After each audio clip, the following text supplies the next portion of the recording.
additional information. I do have like a large presentation I can share with you, but I'm gonna keep it more informal for the first meeting that we have. But my name is Narina McKeejan, and I'm the regional chair and assistant vice president of the Los Angeles Regional Consortium, which is a consortium of the LA-19 community colleges, and we're working collectively to really deliver on a promise that California community colleges are accessible and affordable to all who seek opportunities for a better future. And we collaborate with K-12 partners, high road employers, priority sectors, to really impact curriculum and workforce training programs to really create a seamless pathway for college and career readiness, primarily focusing on economic and upward mobility for all of our residents in LA County. So the consortium, again, is 19 community colleges. We have our LACCD district, which is our 9 LA colleges. And then we have 10 single district colleges, which is Mount Sac, Santa Monica, Long Beach, and so on and so forth. So I will put in the chat our website. Okay. You could see the work that we do with our K-12 partners, LEAs, through strong workforce initiatives, as well as the regional work we do with our regional dollars through strong workforce. So there's different components and facets to the region. And primarily we serve as the collaborators, coordinators, as kind of the hub to the LA-19 colleges to really provide resources and really to help the local colleges with their programming and truly have an impact on student success and outcomes. So our goal is, of course, to serve our diverse community, which all of our colleges are very diverse. LA County is very diverse, and our colleges geographically are very widespread as well. So the employer needs are different, within the local community colleges, and we're mindful of that. But we are one consortium, and we know that working together, we're stronger, and we're trying to utilize resources and partnerships to collaborate to enhance all of the work that we do at each of the colleges. Great. That in a nutshell is us. We currently launched our Launch LA Apprenticeship Network under the support of Dr. Kevin Fleming, who's the contractor who's helping me with apprenticeships. And he works very closely with DIR, DOL, and everybody else in terms of California's goal for apprenticeships. And we were recently awarded $11.6 million in CAI grants through the Chancellor's Office for planning as well as implementation grants. And I can share the details of which colleges and what type of programs. I can forward that email to Kevin and he can share that with all of you. But that does not start until July 1st when the Chancellor's Office sends out the final agreements to each of the colleges. In addition to that, we do have an apprenticeship webpage that has a lot of information on what we're doing and how we're scaling the work. And also it has information on what community colleges currently have programs and how we can move forward with expanding or bringing in employers who may be interested. Now, one of our primary goals as a regional consortium is to bring forward work-based learning and job placement opportunities for our students and our residents. In addition to that, it's really to serve as kind of the training facility program for employers that might want to upskill, reskill, or might see gaps within their workforce that they may need support from the community college program. So we can help support that alignment and those connections with the community college programs that we offer within the LA-19. And I can put in the website for all of our programs, our CTE programs, and we have over 200 among the 19 community colleges. And I'm happy to support that initiative as well. So we have, it's multifaceted. There's a lot of nuance and detail with the work that we do. And, happy to collaborate on your initiatives as well. We actually have an AME program advisory coming up with LAEDC, our partner, tomorrow. And we do program advisories in the high priority sector areas within LA County that we have identified along with our partners in the region as areas that we want to focus on for our programs. And that information is all on the website under our regional plan as well. Wow, great. I want to be able to get a little bit of a little backstory on our universe here and what Dakar Foundation is historically been doing for 31 years now. We started in the Bay Area in Northern California. It's primarily a mentorship program. So just about everything that we've done for 31 years has been through volunteers, professional, commercial workers in the digital media, arts, sports, and broadcast world. The one thing we're now trying to become is better practitioners. Once now we have all these mentors and all this mentorship, we want to be able to get into the classrooms very intentionally and with more structure around how we can help get people from education, from training into real employment. And that spans not just getting people, 1099s and W-9s, but also, really getting them to think about if they can't find the job or the perfect match, how to create one for themselves as an entrepreneur. So the idea of getting better at as a practitioner, we now want to step up and be a functional tool for our mentors to help individual classrooms all the way down to individual students try to create a individual path for them to be able to figure out their strengths and their weaknesses, as well as to try and stay ahead of the growth industries within arts and media entertainment. Right. And that's big. That's kind of my spiel, is that I want to be more of a futurist on where things are going, because by the time these guys get fully developed, trained, and ready for placement, things will have changed 5 times. And that's really the thing that I want to stress, is that being an AME is an apprenticeship program. We have to stay somewhat in the frame in the guidelines in which we got our approval, but we're always looking for the future for ways to be more innovative. And being innovative is really being able to ideate around how to be innovative without being disruptive. So that's what we're trying to get better at. There's a couple of people in the call that I wanted to point to because they're part of our apprenticeship program for the state of California. Is Doug. You just met him before everybody else came on. Doug, can you share with Nari how Dakar could be a better idea of what we can do, not just in AME, but just as an apprenticeship program for being able to help the governor and the DAS become a good citizen in this space? What things could we be challenged to be better for? Because, we just got our apprenticeship approval last week or about a week and a half ago. So we're starting this from scratch right now. Right. So as far as the governor's concerned, there's a major push in apprenticeship. We're trying to get to 500,000. That's kind of been our established goal by 2029. Right now, we're at 100,000 active apprentices within the state. And so we're just trying to scale upwards while building quality programs that are also sustainable. We just released our AIF funding, which is a reimbursement model for both the RSI training education element, as well as the support side to help a program maintain their cost of support.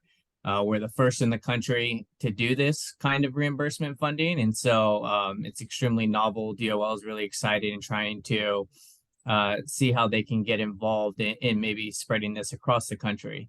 So when it comes to Dakar, what we will be looking for from the state, and me specifically, is we're looking for new and innovative apprenticeship programs outside of the trades that are building models that will help create more career pathways, that we can get more apprentices into more promising careers, and get more people educated in a way that appeals to people of a very diverse nature, so that we can reach as many people as possible and let them know that they have these great options out there like Dakar that's creating these pathways. So the big thing we're looking for from programs is one, building out where are we creating the pipelines to get more apprentices in, How are we doing as far as making sure that they're not just receiving the education portion, but that they're receiving their on-the-job training, and then moving into a career once they graduate in as an apprentice.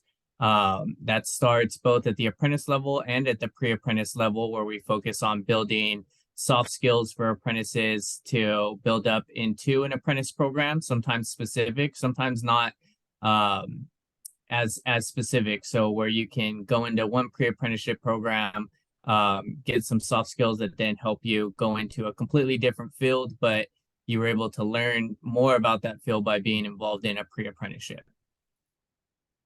Right. Thank you, Doug. One other person that I wanted to point out on our apprenticeship team is Michael Williams from LA Pierce. Mike, can you say hello to Nari and give a little bit of background on how we've partnered with LA Pierce and why? Mike, you're muted. There we go. Can you hear me? We got you. Okay. Hello, Nari. How you doing? Yeah, I'm over here at Pierce College. I know I'm on the meetings, the LARC meetings also at times. But yeah, we've collaborated. We started collaborating with the car prior to the pandemic starting.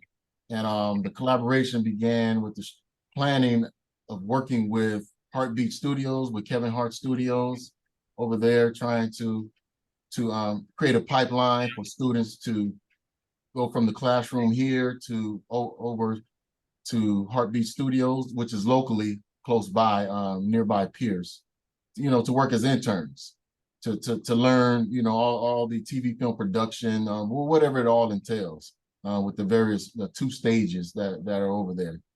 And so after that, during this pandemic, we started, the car started discussing and registering with the Department of Apprenticeships. And we collaborated with our department chair in media arts, Jill Conley over here. And she was also part of the planning prior to the pandemic when we first started as well. We all met over there at the studios. But just the ultimate goal was to collaborate with our media arts department, working with our media arts students, the journalism students, TV film, any digital media students that fits into the plan. So we've signed an agreement for our apprenticeship over here. We already started the discussion, and so far so good. It's been approved so far. So we just have to move to the next steps. But we're here. We're here. We support the car. We support the LARC as well, and hopefully this collaboration could just enhance and strengthen our apprenticeship and meet the goals of the governor, the 500,000. So I'm on board with whatever I could do over here at Pierce, and also in support of the Car Foundation. Thank you, Mike. So now, any questions thus far? Because I know we've got another 13 minutes. I want to make some other introductions, but I didn't want to miss any. Not at all.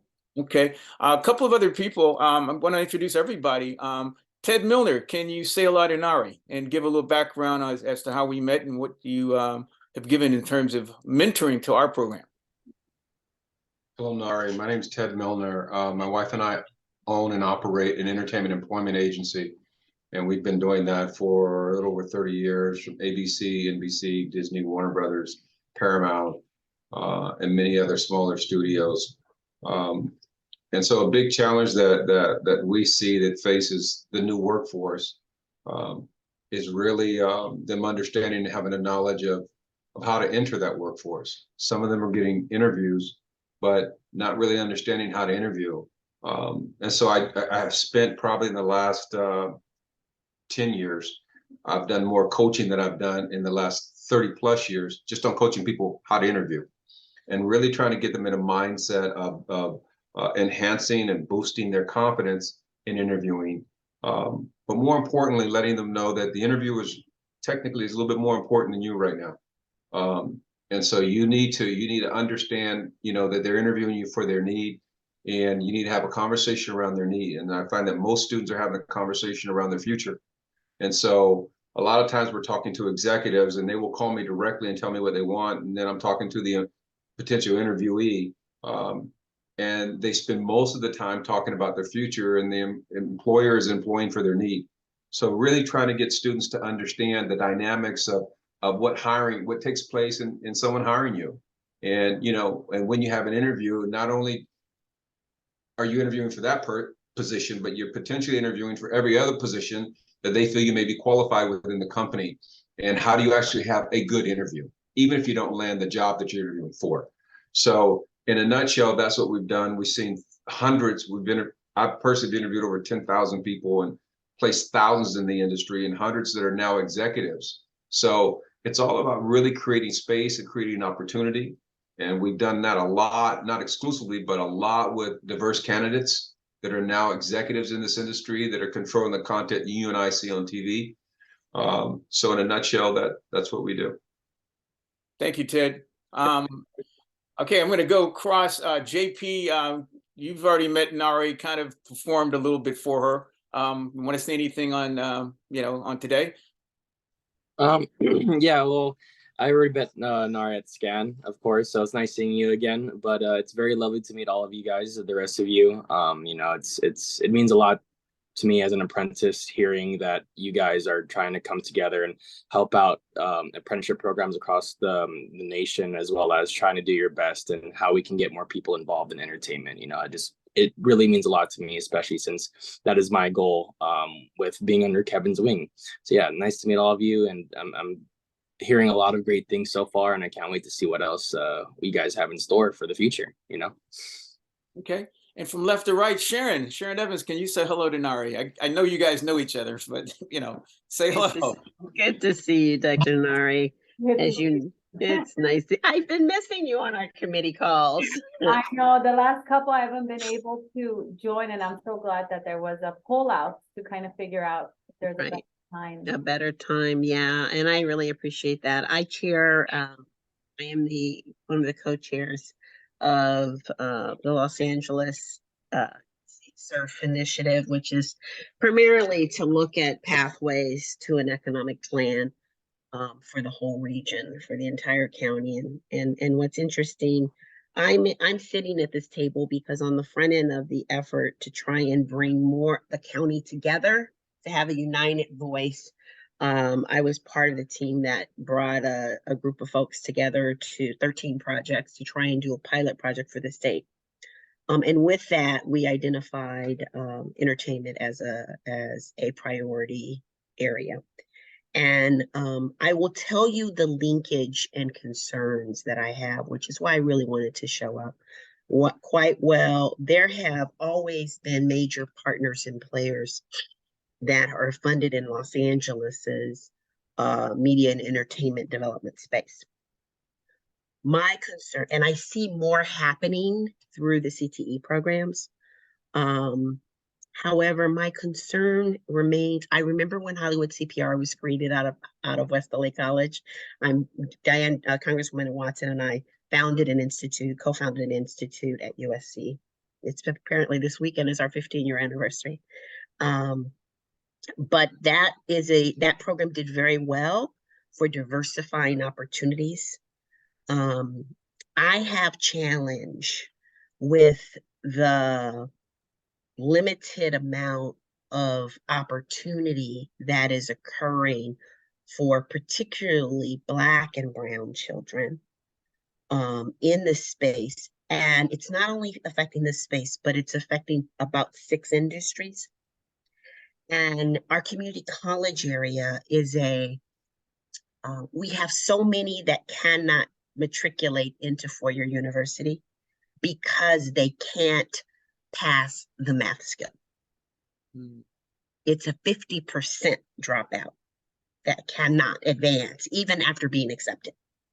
And the systems that we are creating don't necessarily address that gap. It's a ridiculous amount of money flowing into our college systems and our workforce development. Yet we have kids, if they cannot pass algebra, they cannot become on an engineering track. If they cannot pass algebra, Tell me how they're going to learn angles in film and media shoots. So these are the kinds of concerns. And when you look at the disparities, they are overwhelmingly 4 times higher in the Black community.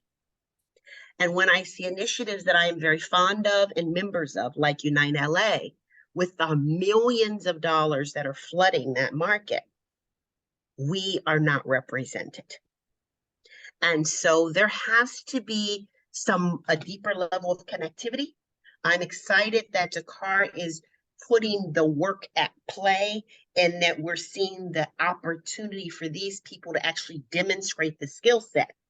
But there is a disconnect because the piece of the knowledge that is not classroom academic, that always gets, you still have graduates coming out that will never elevate to higher urge willing because they don't have that math skill. And so we have been working with the NAACP, and you will see, especially in the San Fernando Valley, you will see them show up and serve because there is a program out there called CBAC that has a 17-year track record of graduating kids and addressing that gap. And I need to know, but I'm looking for your organization to begin to think through the connections. Where does that skill show up in opportunity, and where is it forcing a cap? It's disqualified. Where does it become a disqualifying area? And then how do we allocate dollars into organizations, community organizations that are connected to apprenticeship programs like Dakar's that get that work done? I happen to serve on LAUSD's Black Student Achievement Plan, and I was, I'm on the Northwest Advisory Council, and we threw away a whole bunch of money, and that stuff didn't get addressed. So I'm challenged when we see programs like LARC that are super exciting and they offer this opportunity, but they may not be connected to recognize where there's a barrier. And we need to put dollars in organizations that can solve those barriers, or there won't be placement. And so I want to be clear about sharing that. My mentor was at Disney. I have 2. The chairwoman of LAGWP has been a mentor of mine for many years. And Cynthia will call it out like that. And we lost my mentor at Disney, who was trying to bring those programs. She died of COVID. She died last year. 30 years there. So we want to see more happen. I'm encouraged that what Dakar is trying to do. I know the work that the collaborative's done, but I'm not sure that it's reaching deep enough into communities. Wow. Thank you, Sharon. I appreciate you. And the last person, I don't know if Lisa's available. She's actually at a LAUSD campus. She's at Hamilton High School. Lisa, can you? Yeah, she is. Oh, Hi. Hi, Lisa. You're going to probably wind up taking us out because we're short on time, but can you say hello to Nari? She's, yeah, so go ahead and say hello. I guess we Hello. I'm sorry, I'm on the quad. My name's Lisa Holloway Shin. I met Kevin at a panel meeting. Pan-African Film Festival. Okay. And basically I am interested, I have students here looking for apprenticeships. My son, it's twofold for me. I want to support all of these young kids that are in a position right now where they are not convinced that they're taking a college route, but some other opportunities or even what they want to do. So I'm grateful for meeting Kevin and the team that he has on board. And again, it's helpful for my son to get the same type of education on how to springboard into a career. So, and everything I'm learning from him, I'm bringing to the school because I see a lot of juniors and seniors that are not really on a career path right now, and things that they don't even know what they want to do. And then there's a lot that want to do entertainment, a lot that want to do, I want to do beats, or I want to do acting or production. So they got a lot of ideas, but how to put that into building a career around it is where I see a lot of stalling. So that's how I've come to be a part of. Sorry, some students can come. That's how I've come to work with Kevin on all of his projects that he's putting forward. Wow, thank you, Lisa. I appreciate you taking time out from the quad. No problem. So Nari, I guess just to conclude, we are interested in taking our universe and really introducing ourselves to classrooms, not just to the campuses, not just to the brands. We're trying to source students out for work opportunities, not only through the apprenticeship program, but we're also looking for alums who have not been able to get traction. And we're an employer in addition to being an apprenticeship program. So we have projects. And some of the projects we are going to announce job opportunities, casting calls. So we want to be available to, again, all the talent that you can wrangle for us so that we can actually try to get them into a pre-apprenticeship program or apprenticeship or just to work. So that's kind of what we're here for. Great. And, It's so such a pleasure. Kevin, thank you so much for setting this up, and it's a pleasure to meet the entire team and see some of you again. Definitely, there's a lot of opportunities, willing to help make those connections and get the opportunity for students within the region, to our residents. Definitely be able to kind of see all of the gaps that you're noticing, like Sharon mentioned.